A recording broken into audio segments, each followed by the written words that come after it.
Hey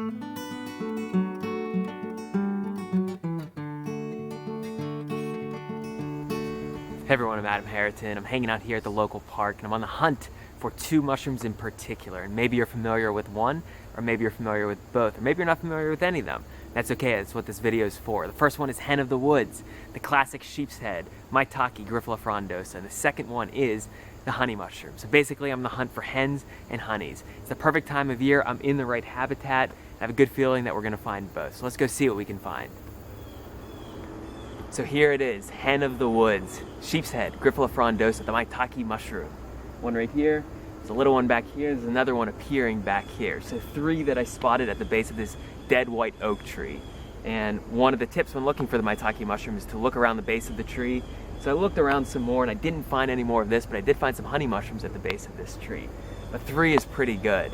These are smaller specimens. This one's medium right here, so they will continue to grow probably for another week. So I might let them grow, I'm not quite sure. I'll figure that out after I'm done filming this. But I'm so excited to find this one. And I know it looks like that I probably found this after about 2 minutes of looking around the oak trees. But honestly, I put in about an hour and a half of walking before I spotted this tree right here. And so you gotta put in the legwork. You gotta put in the miles, you gotta put in the time, and just keep checking and checking and checking. The more time that you spend out in the woods looking at the bases of oak trees, the greater the likelihood that you will find your prized hen of the woods. And this is a choice edible mushroom. In my opinion, hardly any mushrooms, whether they're wild or cultivated, hardly any taste better than this one.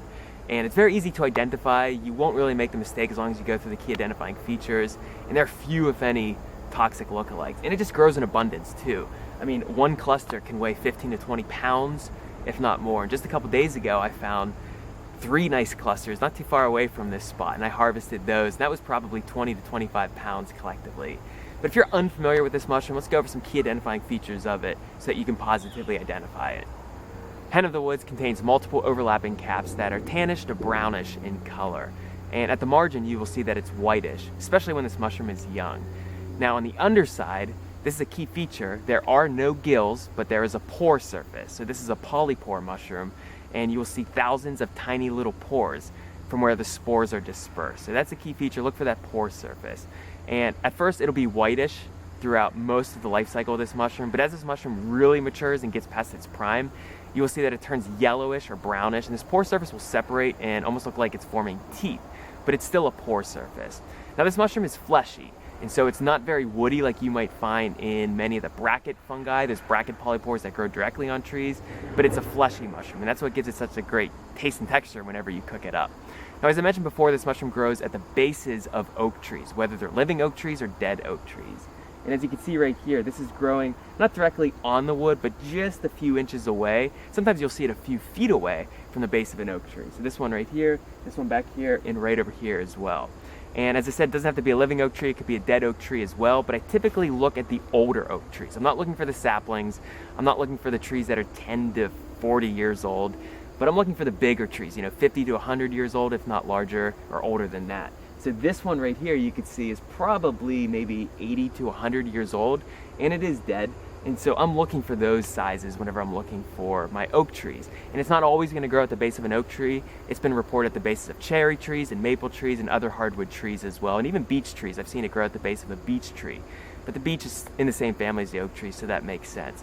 But you're basically looking at the bases of hardwood trees, primarily at the bases of oak trees for Hen of the Woods Maitake. And you definitely want to look around the tree. So just because you see one, that doesn't mean that's the only one growing there. Take a look around, even if there's shrubbery around the base of the tree. Don't be afraid to scoot around the tree and just see, because you will see sometimes 2, 3, 4, or 5, or maybe even 6 fruitings, sometimes very large fresh fruitings at the base of a single tree. Now when it comes to lookalikes, there are hardly any for this mushroom, but the one would probably be Myripelis sumstinii, the black staining polypore. That one typically grows earlier in the year, the summer months, while Hen of the Woods typically grows late summer through fall. So you're looking August, September, October, early November for Hen of the Woods Maitake. Also the black staining polypore, whenever you cut it in half, it'll bruise or stain black within about 30 minutes. Hen of the Woods won't necessarily do that. Regardless, both are edible, but this is definitely a choice edible mushroom right here. So speaking of edibility, how do I like to eat it? Well, I bring it home, make sure it's clean, and I just chop it up and mix it with some butter, garlic, onions, and throw it in a frying pan and just saute that for maybe 8 to 10 minutes, and it's absolutely delicious. I also like to dehydrate this mushroom and then store it in jars and then add this to crock pot meals throughout the summer months. Also, this is a fantastic mushroom to make medicine from because it is a classic medicinal mushroom. Whenever you look at the research and you look at the traditional uses of the Maitake mushroom, you might be blown away. So dig into the research on that, and I plan on doing a detailed video on the medicinal benefits of this mushroom. But in brief, you're looking at anti-diabetic properties, you're looking at anti-cancer properties, anti-tumor properties, and you're also looking at immunosupportive properties as well.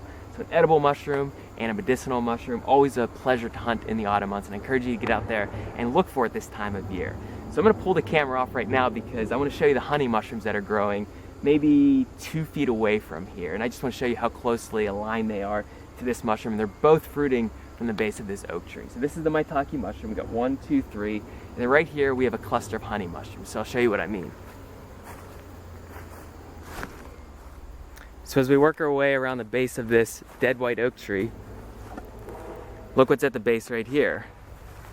These yellow colored mushrooms are honey mushrooms, Armillaria mellia.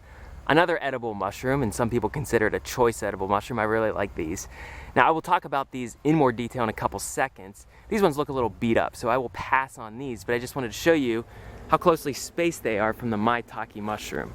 So we got the 3, 1, 2, 3 right over there, and maybe 2 or 3 feet away. Those yellow mushrooms hiding out in the white snake root and in the grass, those are the honey mushrooms. So just because you take a look around your tree and don't see more Maitake doesn't mean there aren't other edible mushrooms growing. And because the 2 seasons overlap between Maitake and honey mushroom, you are likely to find them growing from the same tree. And this is the tree that I'm talking about right here. This is a nice tree to look under, a dead white oak tree. And this is typically the size I'm looking for when I'm looking for hen of the woods or the Maitake mushroom. Now, I usually look under living trees as well because living trees will produce many Maitake mushrooms. Dead trees will as well, so you want to look at both of them. Dead oak trees and living oak trees. But typically this size, and again, it doesn't always have to be an oak tree, it could be another hardwood tree, but you'll probably have the most luck looking under the bases of oak trees. So let's go look for more honey mushrooms. So here I found another tree full of honey mushrooms. We have this cluster right here. Then I plucked this cluster from the base of this tree on the other side. And this is a dead ash tree, a dead white ash tree. We don't have many living ash trees left, especially the bigger ones here in Pennsylvania, because of the emerald ash borer. But fortunately, we're seeing a lot of mushrooms associated with these dead ash trees, including honey mushrooms, also turkey tail mushrooms. I tend to find them on dead ash trees. But this is your classic honey mushroom right here, Armillaria mellia. And Armillaria used to represent many more species up until about the 1970s. When they discovered that, you know what, all of these honey mushrooms don't even look alike, and so maybe they're actually separate species. So they removed a lot of the mushrooms from that Armillaria genus, put them in other genera, and the ones that remained, many of them got new species names. But the cap that's distinctly yellow refers to the honey mushroom Armillaria mellia. And so if you see honey mushrooms and it's got that yellowish cap, it's probably Armillaria mellia, especially if you live in the eastern half of North America and you're seeing this mushroom this time of year. You're not really going to see honey mushrooms any other time of the year, but in the fall you'll really see a lot of honey mushrooms. It's one of the most serious pathogens that we have here in the temperate regions of the world. It's responsible for something known as Armillaria root rot. So if you have a living tree and you have this associated with it, you might not have that tree too much longer.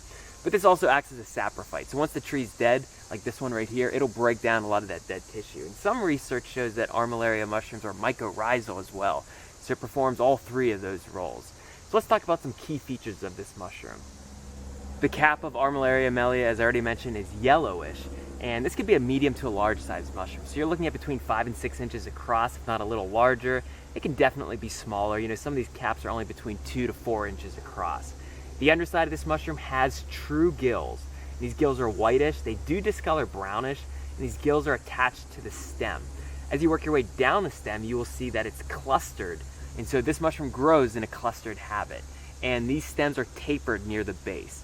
So you will see that it's clustered right here and it's also tapered at the base, but as you work your way to the top, you can see that it spreads out and it's a lot wider near the top of this mushroom, but definitely tapered at the base. And this mushroom also has an annulus, or a little ring around the top of the stem, and this ring has a yellow margin around it, and that's where the genus name Armillaria comes from. It refers to that ring around the top of the stem. So I worked my way around the woods a little bit to show you another honey mushroom spot. This one's a little different because these ones aren't seemingly growing in clusters. I mean, you see a couple right here, you see one single one right here. I'm still holding this one from back over there just to show you for comparison. And there's a little cluster back here, but these ones look a little lighter as well. But these are still honey mushrooms. You go through all those features, all those characteristics, you could positively identify these as honey mushrooms as well. If you would take these home and take a spore print, they will be white. So honey mushrooms drop a white spore print. Now another mushroom that might resemble this time of year, that drops a white spore print, that has a ring around the stem, that might grow from the soil, even though these are associated with wood, it looks like it's growing from the soil. Those would be Amanita mushrooms, and you don't want to confuse this for an Amanita mushroom, because many Amanita mushrooms are poisonous, many are lethal as well, and you don't want to obviously make that mistake. But Amanita mushrooms typically have an enlarged base, oftentimes with a cup or a little sac at the bottom, while honey mushrooms have this tapered base right here. And the honey mushrooms grow clustered, whereas the Amanita mushrooms don't grow clustered. Also, you might confuse this at first for a deadly Gallerina mushroom. And like the name suggests, that is a poisonous mushroom as well. So deadly Gallerina mushrooms, Gallerina marginata, Gallerina autumnalis, those are the Latin names. That one grows in the fall as well, although you will find it year round, but it really grows in the fall. Typically on wood. It's a much smaller mushroom. It's got more shades of brown in it, not necessarily yellows like this, and it has brownish gills, and it drops a rusty brown spore print. So as long as you take a spore print, you can differentiate between the honey mushroom and the deadly Gallerina, because the spore prints are different. White here, deadly Gallerina has rusty brown, but the Amanita mushrooms have white spore prints. So you really need to look at the base and look at the growth habit to differentiate between this and the Amanita mushroom. So this is not a beginner's mushroom, but once you see it, and you see it a couple times, you have no trouble positively identifying your honey mushroom. So get out there and see if you can find honey mushrooms. They're very, very prolific because they are serious pathogen enterophores here, but fortunately they're edible. You just want to make sure you cook them very well. So some people don't tolerate these that well because they don't cook them long enough. You want to cook these longer, like 12 minutes, 15 minutes, 20 minutes before you eat them. And like with all wild mushrooms, start small. So the honey mushroom, Armillaria amelia, an edible mushroom found this time of year. So there we have it, hens and honeys from the local woods. If there's anything that I left out, anything that you're still confused on, I encourage you to scroll through those YouTube archives, because I actually filmed 2 very detailed videos on both of these mushrooms.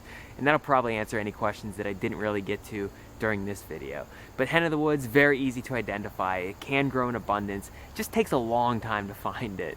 But once you do find it, cherish those spots and keep checking every single year.